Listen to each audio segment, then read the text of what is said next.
आज का question rotational mechanics से है और क्वेश्चन ये है कि एंगुलर मोमेंटम का फॉर्मूला हम लोग जो यूज़ करते हैं L इक्वल्स आई ओमेगा, क्या हम इसे वेक्टर फॉर्म में भी यूज़ कर सकते हैं?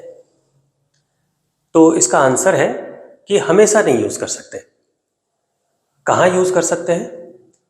अगर कोई सिस्टम अपने एक्सिस ऑफ रोटेशन के अबाउट सिमेट्रिक हो तो फिर वहाँ पर हम वेक्टर फॉर्म यूज़ कर सकते हैं L vector equals I omega vector, क्योंकि उस केस में एंगुलर मोमेंटम का जो डायरेक्शन होता है वो ओमेगा वेक्टर के डायरेक्शन में होता है।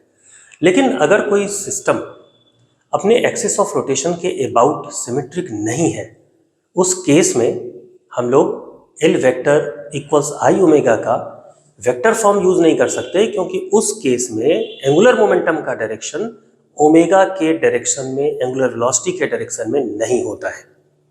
ठीक है, इसे आप सिंपल एक डेमोन्स्ट्रेशन से भी समझ सकते हैं। ये देखिए, एक बॉडी है जो सर्कुलर पाथ में मूव कर रहा है इस तरीके से। अगर यहां पर सिर्फ एक पार्टिकल मौजूद हो, यानी रोटेट सिर्फ एक पार्टिकल कर रहा हो, तो आप देखिए अगर आप इसके अबाउट इसका एंगुलर मोमेंटम फाइंड करते हैं तो r क्रॉस p वेक्टर, तो L वेक्टर का डायरेक्शन ये है, which is not in the direction of omega vector. लेकिन अगर इसी फिगर में, इसी सिस्टम में आप एक सिमेट्रिसिटी जनरेट कर देते हैं, एक और पार्टिकल को डायमेट्रिकली ऑपोजिट पॉइंट पर इंट्रोड्यूस कर देते हैं, तो अब आप देखिए कि इन दोनों पार्टिकल के जो एंगुलर मोमेंटम है, इस पार्टिकल का एंगुलर मोमेंटम इस डायरेक्शन में है और इसका अगर आप कैलकुलेट करेंगे r क्रॉस p, तो ये इस डायरेक्शन में आएगा।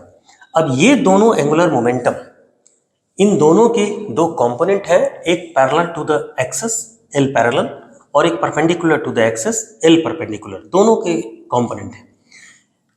इस कंपोनेंट को देखिए जो परपेंडिकुलर टू द एक्सिस है, ये दोनों कंपोनेंट इक्वल और ऑपोजिट है, तो वो एक दूसरे को कैंसिल कर देंगे। लेकिन जो L पैरेलल है वो इन दोनों का एक ही डायरेक्शन में है, तो दोनों जुड़ेंगे और अल्टीमेटली जो डायरेक्शन हो जाएगा L वेक्टर का वो पैरेलल टू द एक्सिस हो जाएगा। यानी इस केस में जैसे ही सिमेट्रिसिटी जनरेट हुई तो अब एंगुलर मोमेंटम का डायरेक्शन जो है वो ओमेगा वेक्टर के डायरेक्शन में हो गया। So we can use L vector equals I omega vector.